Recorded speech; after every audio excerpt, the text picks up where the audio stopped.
Like many other states, we're seeing more Vermonters in crisis, deaths by suicide and other heartbreaking outcomes. My team, alongside community partners, providers, and more, are working to reverse these trends. And as Secretary Samuelson outlined a few weeks ago, we're tracking data as part of our focus on pandemic recovery. Recognizing these issues, this year we worked with the legislature to do more, including additional funding for our mobile crisis response program, suicide prevention, expanding access to services through telehealth, and breaking ground on the new therapeutic residence to replace the Middlesex facility so we can offer more secure residential beds. These things, which are focused on those in greatest and most urgent need, are a critical part of our work. At the same time, we know there are also many Vermonters who may not rise to this level, but are feeling a lot of stress, despair, and hopelessness, given all that's happened over the last few years. So today, we want to take some time to talk about it and share some resources and guidance to help those who are struggling, but may not feel their issues are severe enough to get help. The fact is, there is help out there, and we want to show you how to access it. There's no doubt we've been through a lot of turmoil and uncertainty, from a global pandemic to an attempted coup at our U.S. Capitol, a historic reversal of women's rights, a spike in crime across the country, skyrocketing prices at the pump, cost increases for just about everything, and war in Ukraine. I think we can all admit this is taking a toll, even on the strongest among us. So what I hope Vermonters take away from this discussion today is it's okay to not feel okay, because you're not alone, and there's nothing to be ashamed of in getting some help, or just taking some time to take care of yourself. As well, I want people to know there's still a lot of good out there, and there's always reason for hope, even when better times feel out of reach. In Vermont, we tend to rely on and be there for each other and set the example for the nation.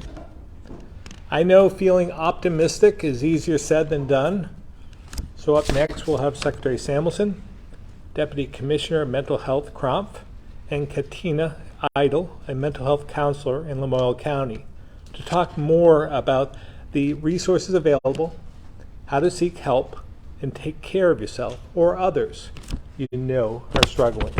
So with that, I'll turn it over to Secretary Samuelson, who is joining us via video. Good afternoon, everyone. As Governor Scott said, today's press conference is focused on mental health for each of us and our fellow Vermonters. As the Commissioner of Mental Health, Emily Haas, always reminds me, everyone has mental health. It's clear that over the last few years, as the Governor said, we have all been impacted by the pandemic, as well as many of the tragic events in the news, including gun violence in our country and conflicts overseas. According to the National Alliance on Mental Health in 2020, 21% of U.S. adults experienced mental illness, or nearly 53 million people. That represents 1 in 5 adults in the United States, and so many more of us are feeling anxious, stressed, and uncertain. The point is that we're not in this alone.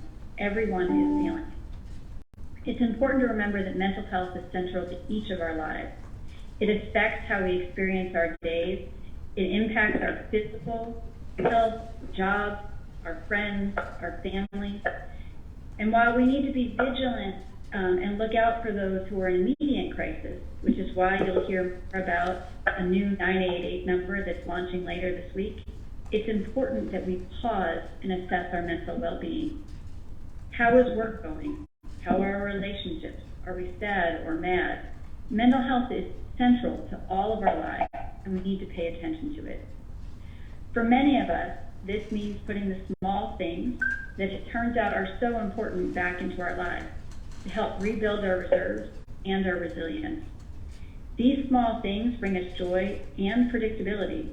They are different for everyone, but some examples include volunteering in our community, being outdoors, participating in community events, and gathering with friends and family. And while we don't often prioritize that, these are critical connections that help us deal with the day-to-day stressors in our lives. At a moment when we see a lack of well-being at both the individual and community level, investing time in these connections is important for our own well-being and that of our communities. Sometimes connections alone aren't enough. We need additional support even when we don't feel like we're in crisis. One important resource available that so many of us have used and accessed during the times of stress is brief counseling support. You may simply need someone to talk to. Seeking out a counselor or coach can be a great way to help talk about and develop simple day-to-day things to address life's daily stressors. Although sometimes these resources are limited, in terms of our workforce recently, many workplaces offer EAP or employee assistance programs. EAP often has counselors available on short notice who are specifically trained for short-term counseling or to help you find a longer-term solution if you're having difficulty making a connection. I want Vermonters to look forward to things, to have hope, access the resources they need, and to achieve the well-being we all are striving for. I will now turn it over to Deputy Commissioner at the Department of Mental Health, Allison Croft, who will go into more detail. Thank you, Secretary. Good afternoon, everyone.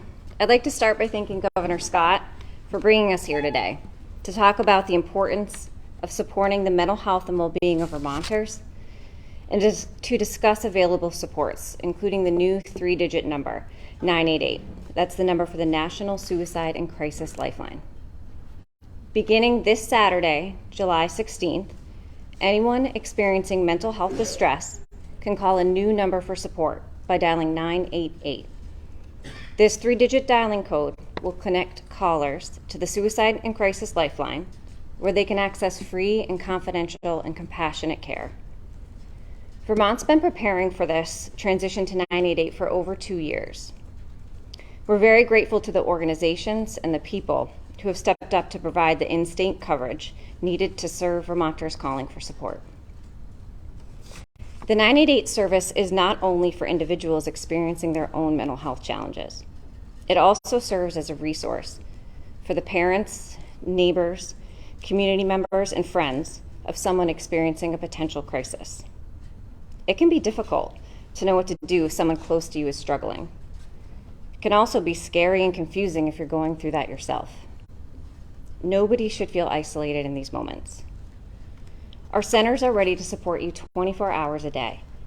The lines are staffed by human beings who are there to help. They want to listen, and they're there for us to lean on. Other resources available include 211. You can reach out to 211 for referrals for services and supports in your area. There's also the Pathways Support Line. That's a great resource if you're someone who wants to talk with people who can speak to you as a peer and may have some shared experience. And if you're not a big talker, the Crisis Text Line is also available. That's a 24/7 text line where you text the letters VT to 741-741. It's a confidential and free resource. These numbers and resources will be listed at the end of our presentation today. They can also be found on the Department of Mental Health website. Today I'm here on behalf of the Department of Mental Health to sincerely ask everyone to take stock of how they're doing and to take a moment to hear about what you can do to assist your own mental health and the mental health of others. Mental health issues were on the rise prior to the pandemic, and in response, you heard us talking to you about the importance of reaching out to one another and engaging in Vermont's spirit of community. This culture is a part of who we are, and these connections matter. But in a post-pandemic world, after a time of prolonged isolation and uncertainty, not only has the need for mental health supports increased, but that social and community fabric we lean on has likely frayed a bit for many. It may take some time to build back those connections. It will likely take patience and energy. And if you're not feeling like you have much of that lately, I'm here as a full-time working mother of two to tell you you're not alone, and a lot of us know how you feel. So please give yourself grace and time, but know that it's important to keep reknitting that fabric. We also want to speak directly to the leaders out there today, as you can really make a difference in this arena. Whether you oversee a small team or a large organization, we hope you recognize the weight it carries for you to model your own self-care and to be seen valuing it for others. It is a great deal easier to foster resilient people when you build resilient communities that can find strength within each other. All of us up here recognize that these times are challenging, and we know that there's more work to be done. We also know that not everyone experiences the same hardships equally. Both national and Vermont data illustrate that the LGBTQ+ community experiences unique challenges which can affect their mental health, and that Black, Indigenous, and people of color experience life stressors at a disproportionate rate. It's imperative we remain mindful of this as we continue to work towards planting the seeds for compassion for all. So today we encourage all of you to take care of yourselves and each other, and don't forget to look for the good out there, and to always reach out for help when needed.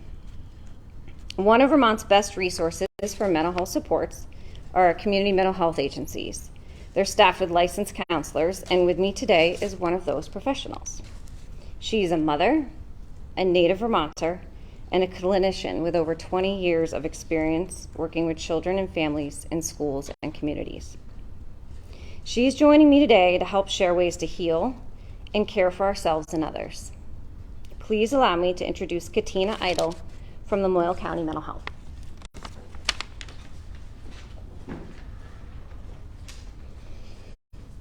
Thank you very much for having me today.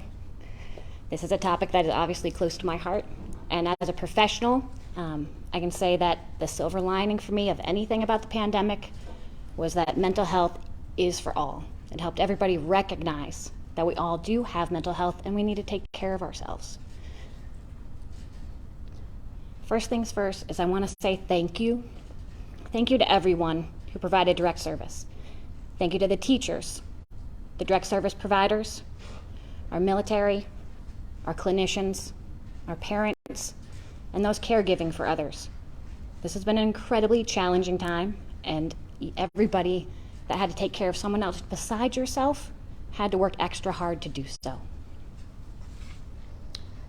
I know we've already touched on many of these topics, but for the first time in my lifetime, we've had a global impact where everyone was struck at the same time with a level of uncertainty and stress that really reset how we live our lives. And when our stress response impacts us, what happens is we go to our back brain. We aren't able to take time to think about how are we going to make choices? How are we going to regulate ourselves? How are we going to take care of each other? With all of this going on, we had to step away from some of the bigger structural changes we could make to just focus on taking care of ourselves. So as it has been said, it makes sense to feel stressed right now. It makes so much sense. It makes sense, all of these numbers, the increased rate in anxiety, in depression, in substance use, all of that makes sense. When you are stressed, we try to do our best to relieve that stress.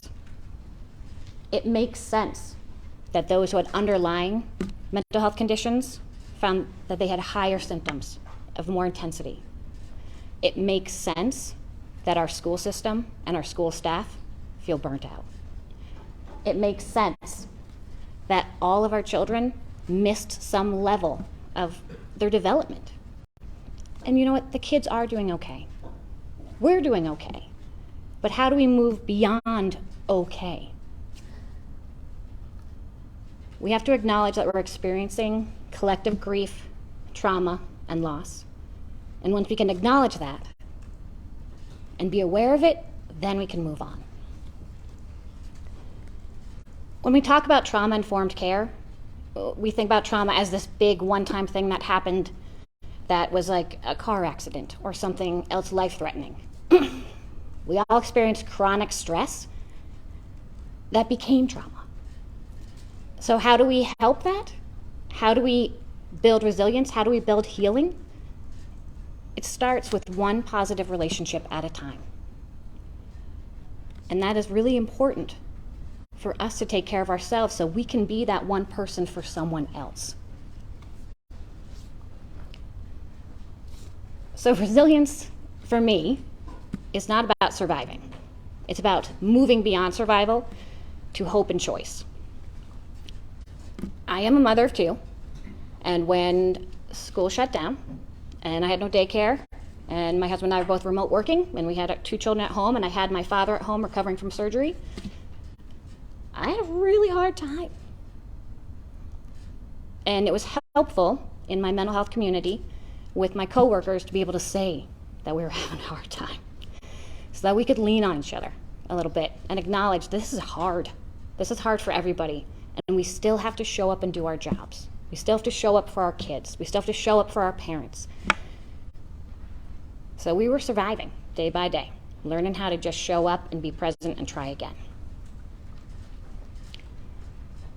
As we've kind of reached this next phase of being able to be together again in person, we're now looking at not just how do we survive, but how do we move on? How do we build so that we're thriving as individuals and as communities? So while these may all seem simple, they are incredibly important. Positive social connections. I think there's been a lot in the news around social media and kids, teens, even adult usage of social media, and how that's taking up more time for social connectivity than actually in person. It is something we do need to monitor and think about technology as a tool and not let it run us. So being able to reestablish those positive relationships in person in your life. Practicing gratitude. Not an easy thing to do in the moment when everything's overwhelming, but taking that breath and taking that moment to think about what you are grateful for, that can help reset your system so that you can take another step, another breath, and keep going. Purpose and passion. We lost a lot of joy when we lost the ability to do some of our favorite things. So we have some of that ability back. Refinding joy, refinding passion, very important. Going outside. There's a lot of research that talks about how important being outside is, and we live in a beautiful state. You don't have to go far out your door to look around and see beauty. 11 minutes, that's all it takes. 11 minutes outside, moving your body in the sunshine, and that can also, again, reset your system. And creating routines and rituals. When life is uncertain, and when there's too much that is unexpected and we don't know what's going on and we're in our back brain and we can't make decisions, what we can control is establishing routines and rituals for ourselves. And these are the little things every day. It's the difference between the self-care of like, I'm going to take a bubble bath, to the self-care, ongoing self-care of what I'm going to do to take care of myself every day. The basic 3, sleep, nutrition, hydration. If you can't do anything else, focus on those 3. Are you getting enough sleep for yourself? Can you set up a way to shut down your phone before you go to bed so it's not right next to you?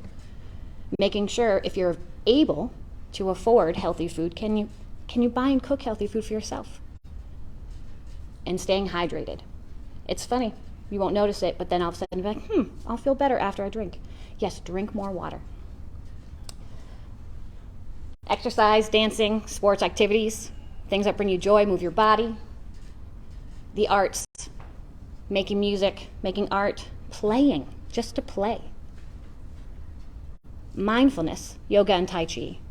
Now, mindfulness is not like meditation where you're going to sit and you're going to think about nothing. That's not what we're talking about. Mindfulness, all it is a breath. Take one breath and try again. Journaling, building, creating, all of these things that help you feel like you have some control in your world and bring you joy. And then positive community. whether it's faith-based groups or volunteer groups, anything along those lines that help to fill you up. By doing these things, by being aware of where we have been, where we are now in terms of the collective grief and loss, we are able to move up into a more just society.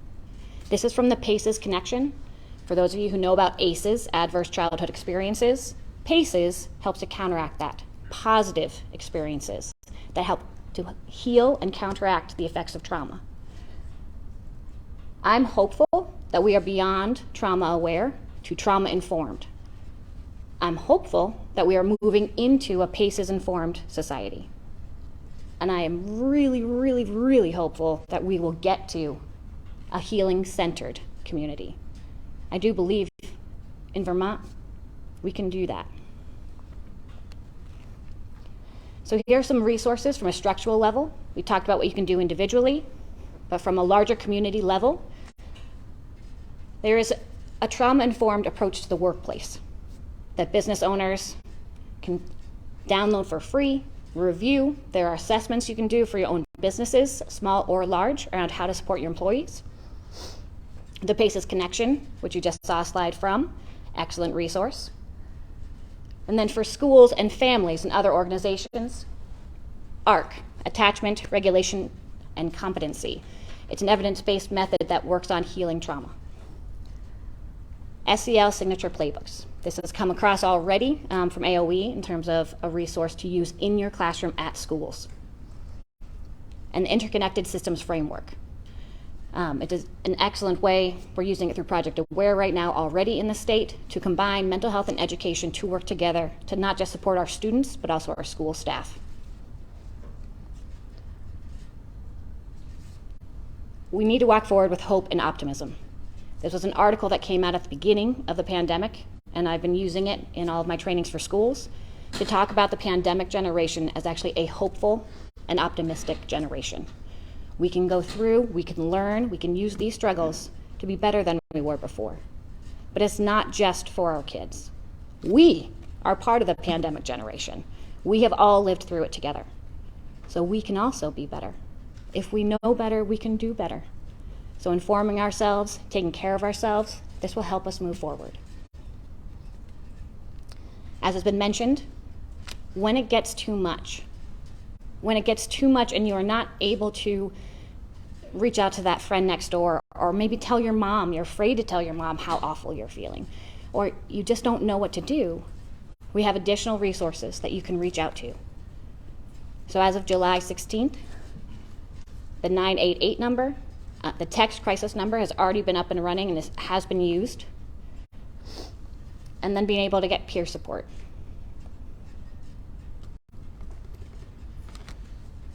So one last thought. Find a way to play every day. We lost the joy. So find a way to play every day to find that joy. Stop, slow down, put down your phone, look up. Laugh, cry, yell, do what you need to do to take care of yourselves so you can take care of others. Because you are important. And you can pass that kindness forward when you take care of yourself. Thank you very much. Karen, back to you. Thank you, Katina. With that, we'll open up to questions. And we'll start with folks in the room.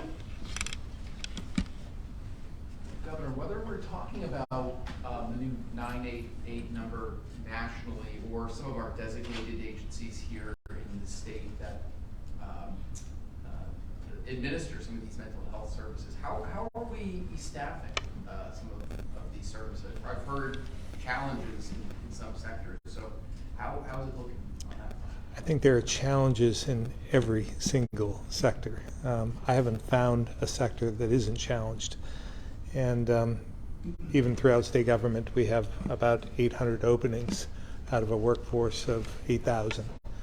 So we, along with others, and that's split up, whether it's with public safety or the Agency of Natural Resources or the Agency of Human Services, we're stretched thin. But we're doing whatever we can to make sure that we provide the services needed. And the designated agencies are in the same situation. Our healthcare providers are as well. Our educational providers are as well. So that's why we have to focus on how do we rectify that. We need more people coming into the state. You've heard me talk about this often over the last number of years. We can't fix this overnight, but we need to bring more people into the state to bolster our workforce. So again, I think we're doing pretty well. I might, maybe I'll ask Allison to come up and describe what she's doing in her department. Thank you. Yes, I second the governor's remarks, and I think the only thing I'll add, there's been a lot of national coverage around states being unprepared for the 988 rollout. So I will speak to that that's something we've been preparing for over 2 years now, and we do have 24/7 coverage. We also have a backup center in New Hampshire that's been trained to handle Vermont's overflow in the case of, staffing issues. Once you're full staffed, everybody knows that doesn't necessarily always last forever. So there could be pockets of issues, and so we prepared for that as well. So we're feeling, cautiously optimistic about our ability to maintain that staffing, and we do expect the calls to go up once the number transitions to 988.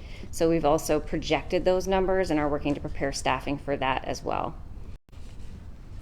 Yeah, I had one question for you. You started off, the governor was talking about it's okay not to feel okay, and there are people who are recognizing that they need some help. But if they call the 988 number, is that a suicide prevention line? So is there sort of a disconnect between who's calling that number or who should be calling that number? I'm so glad you asked that question. So one thing that's changed with the 988 rollout, it used to be called just the Suicide Prevention Lifeline. They've actually rebranded it, the Suicide and Crisis Lifeline. And so the message is you do not have to be suicidal to call that number. In fact, the majority of people identify maybe some light suicidality, but really just feeling distressed, overwhelmed, anxious, or distressed on behalf of their child or their parent. And neither of those people need to be suicidal to call the number. They're trained to handle suicidality if it's there, but their general training is to manage mental health distress of any kind.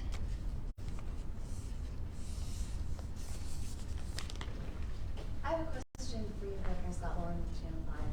Do you think that the crime that we've seen across the state, and especially the increase that we've seen in Burlington, is also related to mental health and that sense? I would have to say I believe that the increase in crime has been, I think, exacerbated by the pandemic.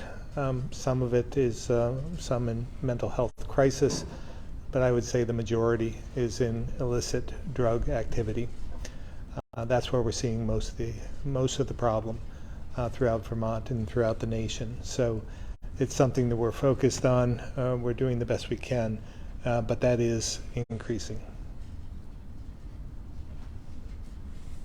Word on the street, Governor, is that Burlington has quite a few police openings, as does the state police. But in Burlington, the word down underneath everything is that there aren't very many applications, and people don't want to become a police officer, especially in that town. Yeah, well, it's a difficult career. Over the last number of years, we've talked a lot about defunding the police, focusing on the worst actors within that profession. And I think it's no wonder that we are in the situation we are right now. But with different training, we are elevating that the best we can. There's a lot of good people in law enforcement, and we desperately need them. We have an obligation as a government to provide for public safety. It's probably our highest priority, and policing is a part of public safety. So we are going to continue to bolster that, to build that, and provide for the needs of Vermonters. But it isn't an easy career, and it hasn't been made any easier in the last 2 to 3 years. said, it's very difficult to maintain with the criticism that they get on both sides of the aisle, as far as they're not doing enough, or there aren't enough of them, or there's too many of them. And Well, I can say there's not too many of them these days. And again, we are looking to make sure that we're filling all those positions. We hear from local law enforcement who are struggling as well, looking for state resources to help. And I think if we recognize, first of all, we're all in this together. And if we need to provide, and we are changing the way we train law enforcement, I think that's been a positive sign over the last couple of years. But again, this respect and civility on both sides of the aisle on this, I think, is important. So we'll continue to do our part. We're going to support those in law enforcement and provide for a different training process for the future. well, that's on their side of the thing. But what can be done to change, as you say, the negativity or the attitude that folks have now about? I don't think, it's sometimes the loudest voices are from limited numbers. I think the vast majority of Vermonters understand we need law enforcement to protect us, to provide for public safety. And we don't talk about that enough. And they don't talk about that enough, their appreciation for local law enforcement. So again, I think it's incumbent upon all of us to recognize we are in need. They play a role, pivotal role, important role in providing for public safety in Vermont. So just that respect and civility, again, on both sides of this debate, I think is necessary. And but I sense it is changing. I think even in Burlington, I think they're recognizing that they need to fulfill the positions that have been vacant, and maybe there's a different attitude in trying to work together to accomplish the same goals. Back to the 988 hotline, does the state plan to make public any of the data on the utilization and the effectiveness of the hotline and who roll it out? That I don't know. Allison, can you address that, or is it Jen? So the National Lifeline requires data reporting, and they are building a dashboard that will be reflective of each state. I want to make it clear that it will not have identifying information, but you will be able to note how many were maybe imminently suicidal and then did not go on to attempt suicide. That's one of our indicators. How many needed an emergency response, things like that, as well as satisfaction, so consumer satisfaction of their experience with the Lifeline. And you'll be able to sort by state on that? They do have the at least utilization by state, and they're building the dashboard right now, so I can't tell you for certain all the variables that'll be on there, but we'll know soon. Got it, thank you. Governor, the Vermont National Guard is investigating allegations of misconduct. Of course, this follows a report last year, I believe, outlining a so-called boys club culture within the Guard. How do you think the state is doing, sort of chipping away at that culture, and what do you make of this newest investigation? Yeah, the culture change doesn't happen overnight. It takes time and a lot of effort, and I'm thankful for the leadership of the Vermont National Guard for talking about this publicly, as well as those in the Guard feeling comfortable enough to report it. I think that that's important as well. So it's unfortunate it's happening at all, but I think from the very beginning we knew that this was not going to change overnight, and it was going to. The culture change is going to take a number of years to evolve into what we want. So I'm thankful again for the leadership of General Knight and his team for talking about this publicly, as well as for those who are reporting these incidents. Governor, what are your thoughts on HRA Pharma submitting approval from the FDA for over-the-counter birth control? And if it is approved, would Vermont look to carry it? Yeah, again, I don't know the intricacies of that. That might be a better question for healthcare providers than me. I think we're very well positioned and protected here in Vermont with state law. I think we have with Prop 5 that is coming up in November. We have the ability to solidify that and through the Constitution, and we'll see what Vermonters want to do in that regard, and we'll know more obviously after November. But in the meantime, I think we have taken steps to make sure that we're protecting Vermonters and making sure that they get the health care they want, and that's between them and their provider. Do you think Vermonters should be bracing for a pretty tough campaign in the fall over Proposal 5, given the sort of national feeling that's going on? Do you think it's going to be difficult here? I believe it will pass, but I don't know. Politics is fickle, and we'll see what happens. That's just my feeling. And when I take the temperature of Vermonters, it seems as though most would agree that we want to protect the ability for the freedom to determine your own health and make sure that that's between you and your healthcare provider, and excluding the government from getting involved. So I would say, if I view it as freedom, and others would might describe it as a right, but I look at it as a freedom of choice, freedom for you to determine what you want to do with your own body, and making sure that's between you and your healthcare provider. I guess I was wondering if you think that Vermont is going to be a battleground for national interest groups on this issue. I don't have the answer to that. I'm sure that there will be some, but again, that's up to Vermonters and voters. And I would say this is an opportunity for those who are either in favor or not in favor to exercise their fundamental right to vote and get out there and do it. And then we'll know in November. Go ahead. The COVID question, if I could. We've got rising infections from BA.5 nationally.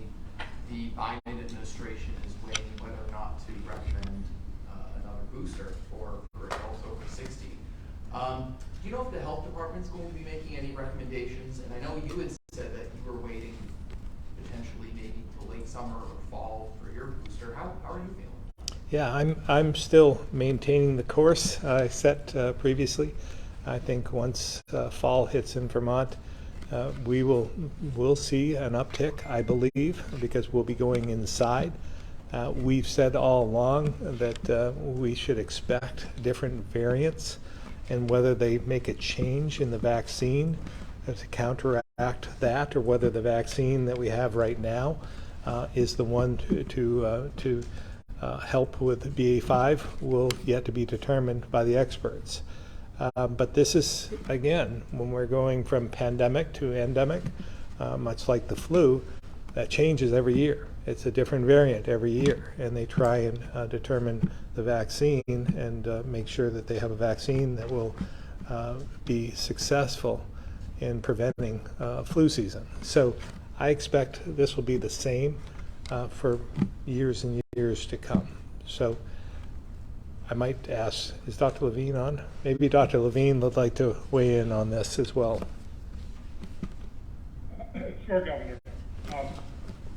Just for a situational update for people, the Northeast currently is having the lowest numbers of new cases when viewed in a national context.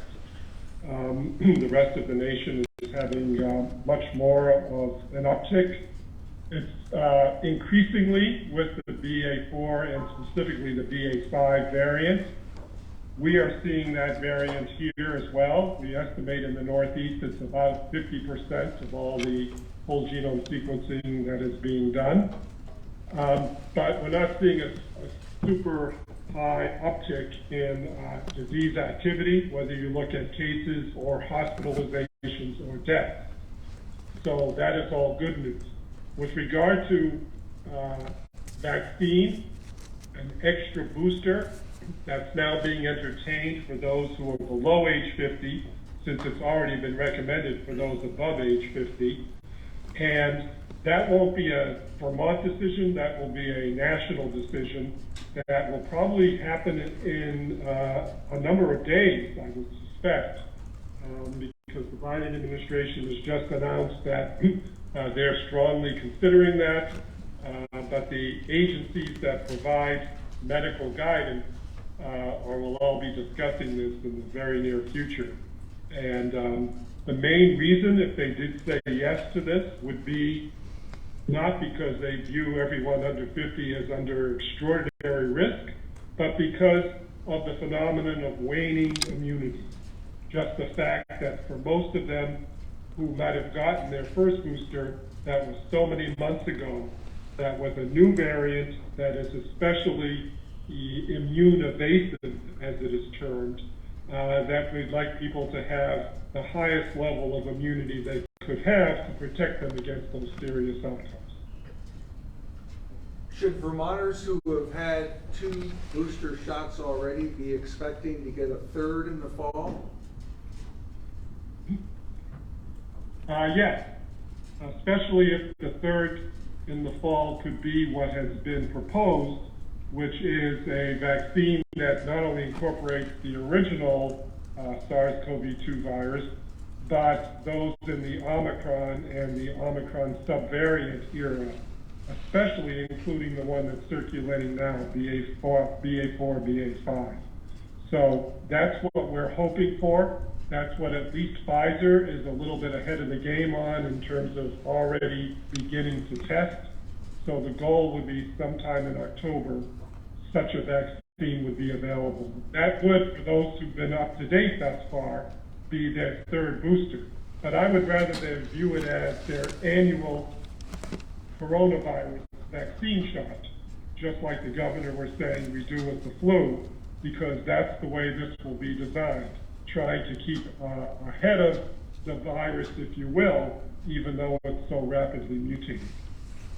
Dr. Levine, let me ask you a question that I've gotten from a number of people. On one hand, the BA4 and BA5 variant is considered to be the most infectious, and I've heard you talk about that's the nature of viruses. The ones that survive are the ones that are the toughest. At the same time, we've really dropped all our mandates and everything is optional. What are folks to make of all of this? What kind of risk are they at? So this is a highly transmissible, akin to the measles. It is a virus variant that is going to cause a lot of illness around the country, but at the same time, we're not seeing yet in this country major increases in hospitalizations or deaths, though they have increased to some degree.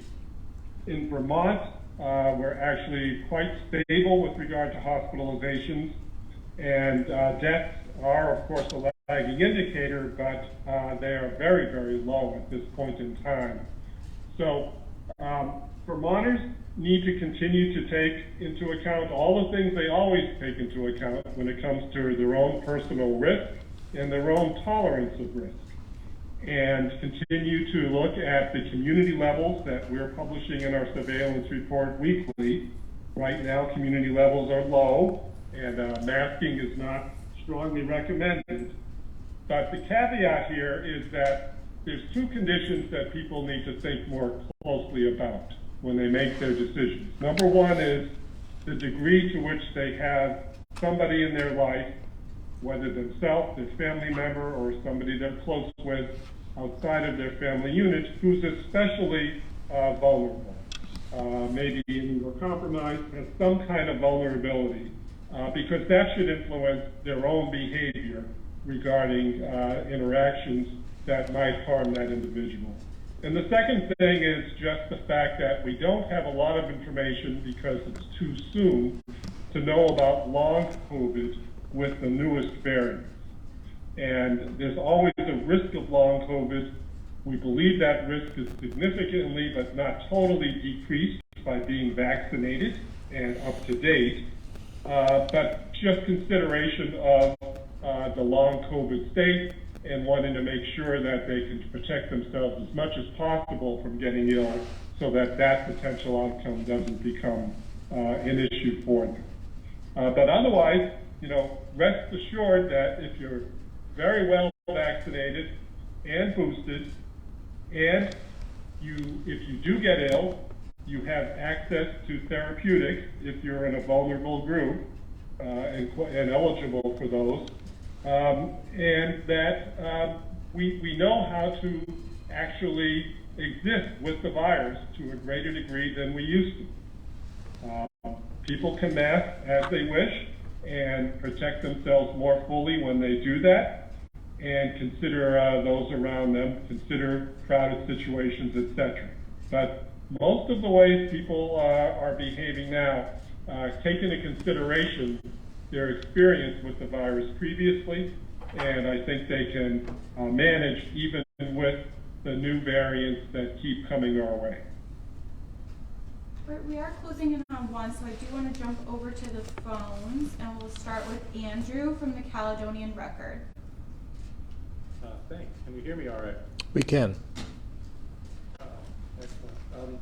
I'm wondering, Governor, if you or one of your team can quantify the impact of the pandemic on the need for mental health services. Are we seeing a big increase in the number of calls and people looking for assistance? And is there an expectation that with this transition to the endemic phase that some of that is going to abate all on its own? Commissioner? So quantify is a tough ask, but I do think what we know is when the pandemic first hit, there was a very distinct suppression of people trying to access care. A lot of folks who had regular appointments with their therapist took time off from that. So, and we saw that with healthcare as well, with less people accessing their healthcare supports. So we do believe that that suppression led to people either no longer well managing the care that they needed and not getting that on a regular basis, or holding off when it became a new need because they were uncertain. And so we do think that suppression led to an uptick. It eventually boiled over once we said, go forth and please access. There were more and more people coming for that access, and they were sicker when they got there, both in the healthcare realm and the mental health realm. So we have seen, I can tell you for the Suicide Prevention Lifeline, 3 years ago we had about 150 callers a month for that lifeline. This January we had over 500 in a month. So yes, we know from that, we see that as a good thing also. More people know about it and we're saying please access that line, but it is an indicator. We're also seeing our emergency services for mental health. Those are your crisis services where they go either out to you or they see you at the emergency department or at the mental health organization for a mental health crisis. Those have increased significantly over the past 2 years. So with those indicators, we do see enough data to tell us that it's not just anecdotal. People are reaching out more, and when they're reaching out, they're having a higher level of need. And do you anticipate? I apologize. I was just going to speak directly to that in terms of the clients that we serve at Lemoyne County Mental Health Services, which are on the DAs. So the clients that we had currently in services that remained engaged, especially through telehealth, which was an option that was not available widespread before, they're still in services because during the pandemic, they didn't necessarily get better, right? Things got worse. So they remained in services. And at the same time, we were getting new clients in as well who now were having difficulty. So there was a suppression, but there was also the clients that were in services remained. And now we're also getting new clients on top of that. I will say that for the children and families we serve, the telehealth did not work well for the children. That's better in person. Adults are easier to access that service, and that seems to be very helpful for them. And the main thing that we have been seeing recently has been the adolescents, where they kept it together for a long time or shoved it down, and now they're the ones that are reaching out for help. So that is an area of population that we are really trying to outreach to, just like this line. Thank you. And if I could, for Dr. Levine, just curious if he could provide an update on the rollout of vaccines for children 5 and under. Wondering, how many doses have been administered and if that's meeting expectations, that's going well. Sure. If I could just add on to the previous discussion, we have youth risk behavior survey data, and there's plenty of survey data of high school and college students that indicated that pre-pandemic, there were alarmingly high rates of anxiety and depression in that population. And if you talk to some of the school nurses and school counselors, none of that got better, of course, during the pandemic. It only got worse. So these are not quick fix problems. These are things that take time. So they're going to obviously be addressed very comprehensively, but they are going to take time to resolve. With regard to the children from age 5 and below, as of yesterday, 2,200 children have received their first dose. 50% of those occurred in the healthcare setting, usually in the primary care setting. And we have abundant vaccine still present. Now, the 2,200 children are out of an eligible population of about 26,000. So that's about 7 to 8%, which, having only been going for a couple of weeks with vaccine newly arrived in the state, I consider that really a very positive feature and a good finding. And it's probably about 3 to 4 times the rate that the national rate is right now. So Vermont, as per tradition, is leading. There are still plenty of children to get vaccinated. I suspect many will do that as part of their general health care because that age group sees pediatricians a lot more frequently than older kids. And they're not rushing in to get their vaccine, but they're getting it as part of their routine health care. And best resources for parents who are trying to decide between which of the courses to choose. Any advice on where to steer people for that? Yeah, we're going to stick by what we've been saying throughout most of the pandemic, which is the vaccine that you can get is the one you should get. There are some differences between the Moderna and the Pfizer. Often a healthcare setting office will only have one or the other. So my advice would be to talk with your healthcare provider and have the conversation about the differences, but don't use that as a reason to delay because both vaccines are going to be effective for this population, and now would be the time with the new subvariants in circulation. Okay, thank you, everyone. In terms of the previous question, I think we've talked a lot about there's no single answer to some of the mental health issues that we're seeing. And again, with the adolescents seeing an uptick there, this is something that we were seeking to make sure that we had our after-school programs, our Summer Matters programs, the summer camp program under Summer Matters, and that's been hugely successful. So I'd like to think that we saw this coming in some respects, and we did something about it with Senator Sanders and others and our team in putting all this together. And again, I think it's been hugely successful and beneficial for our kids. Chris Roy, Newport Daily Express. Yes, good afternoon. This question might have been asked. I couldn't hear the question from the gallery very well. Can the 988 number be reversed like 911 can? Be reversed. I don't know what that means, Chris. Maybe you could explain that. Oh, sure. So when you call 911 and you hang up, that the call taker on the other end Oh. can determine where you're calling from and do a call back or do a wellness check by authority.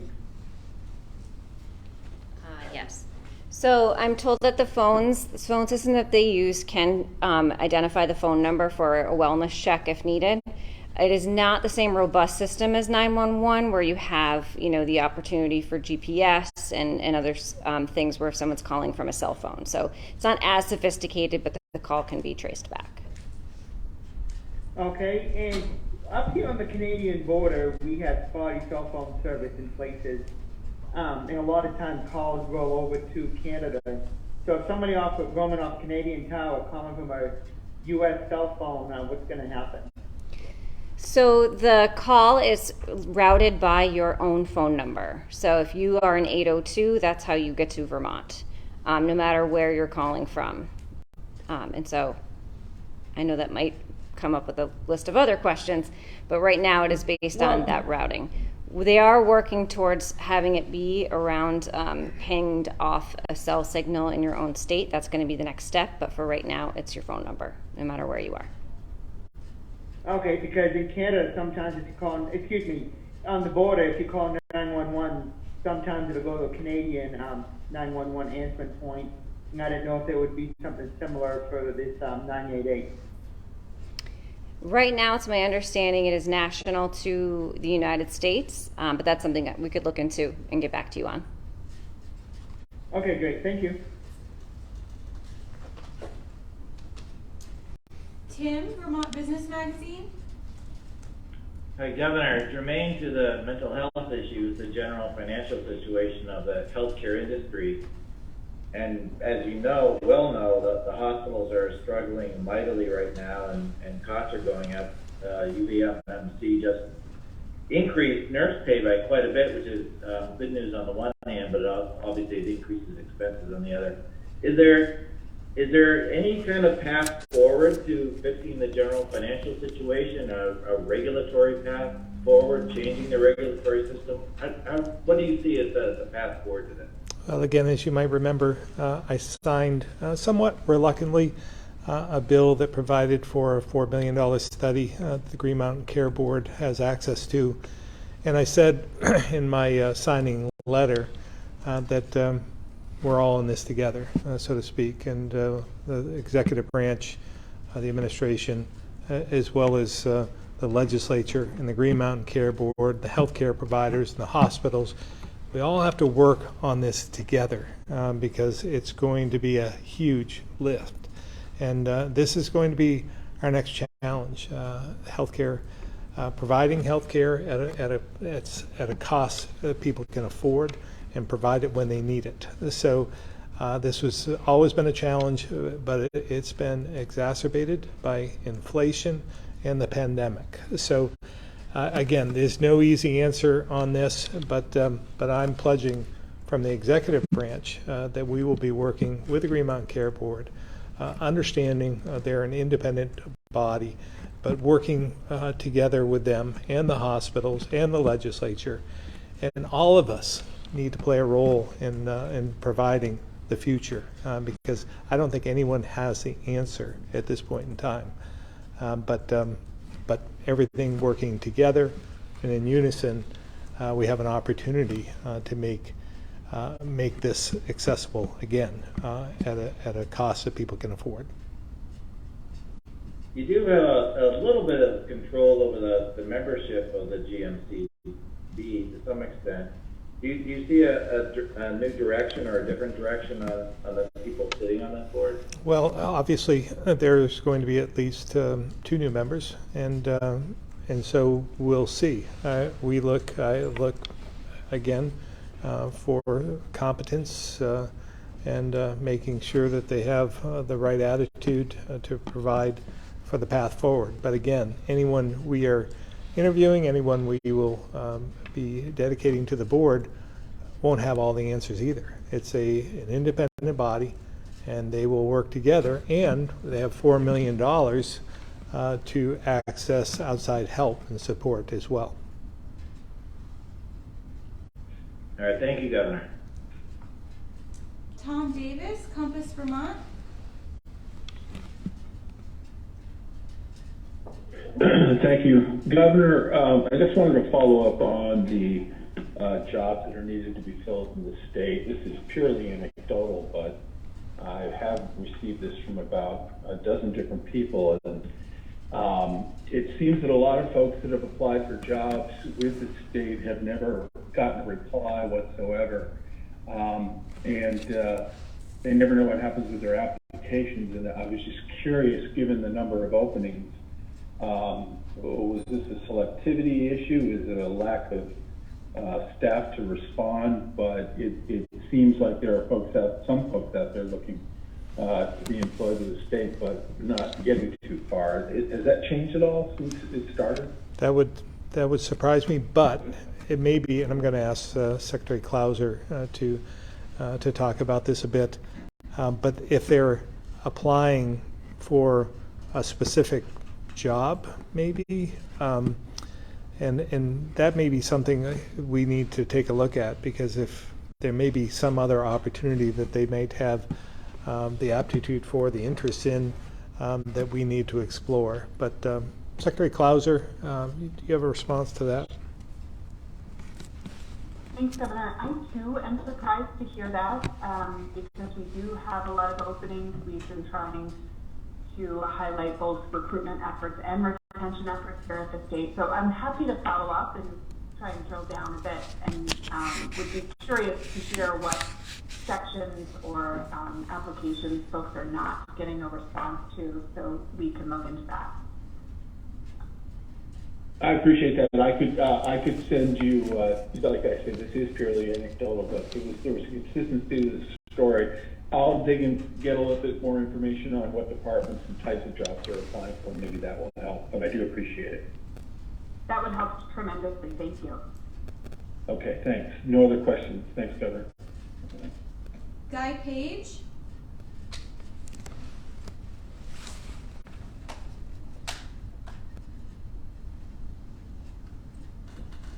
Hello, Governor. In a recent candidate forum for Chittenden County State's Attorney, both candidates seemed open to reimbursing retailers for retail theft losses from sources other than the shoplifters, most of whom are indigent drug users. What do you think of the idea of using any state or local government money to make good shoplifting losses?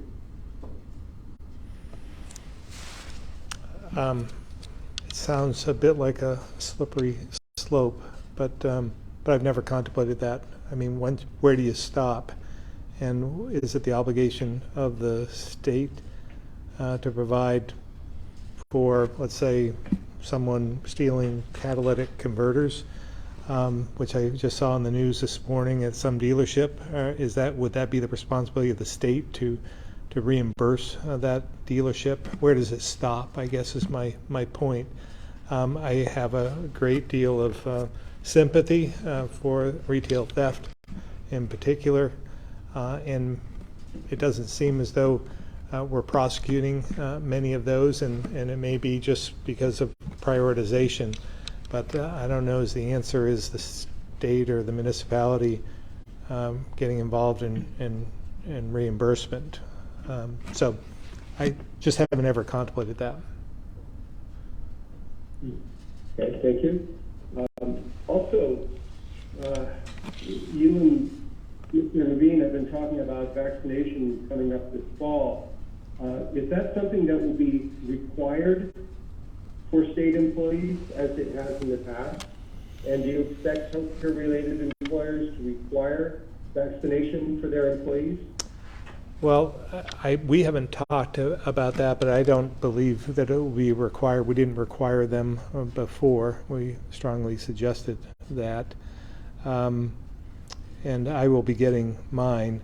And as far as the healthcare providers, They are like a separate entity. A business can require that, and that'll be up to them. I don't know whether they will be doing that or not. I know some require flu shots every year now, I believe, but I don't know what they're going to do with this vaccine. And I'm going to steal one third question. 6 of the 7 gun homicides in the last 6 months, as best as I can figure out, are related to drug crime in some way. Can you please tell us more what the state is planning to do to reduce the drug-related gun crime problem? Yeah, it's difficult, Guy, as you might imagine.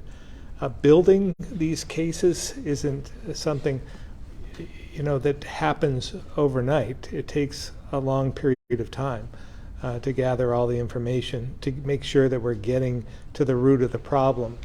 It's not the selling or the buying of drugs like on the street that is the issue. It's how the system is working, where is it coming from, and how do we cut off that source. So it takes, again, a lot of effort, a lot of people, a lot of law enforcement to build a case to be sure that we can be effective. Because every time we take, it seems as though every time we take something off the street, there's always somebody else to replace that person. And while I'm at it, I do feel that we have to take a look at what we're doing in the state in terms of expungement of records and so forth, because if there are youth that are involved in the illicit drug trafficking and are being used as mules, we never know about it if they're not prosecuted or if their records are expunged. So again, I think we have to look at this holistically and figure out how do we stop this from happening, because it is growing. And you're right, there is a lot of gun activity that we're seeing that is directly related to this illicit drug trafficking. So we are doing all we can, but we intend to do more. And I'm not going to communicate how that is, but we intend to do more. Thank you. That's it. All right. Thank you all. I'm so sorry. Yes. I just wanted to ask you about the Thunder Road Speedball really quickly. What does it mean for the state, for state racing and the community at large? Yeah, well, it's something that came back. The Governor's Cup is going to be this week. There is a NASCAR driver that typically comes in to try and master Thunder Road and has not been successful yet. This year it's Keselowski, and but we've had some others in the past, whether it's a Bush or a Tony Stewart or some others that have not been successful. It's a difficult racetrack. So there's a sense of pride in what we offer and the quality of racing in Vermont, and it should be a good race. And again, it brings some notoriety to the Vermont itself, because a lot of folks, a lot of the NASCAR folks that come in don't associate racing in Vermont together. So their eyes are wide open after that, and somewhat humbled when they leave. But we noticed you're not taking a lap this year.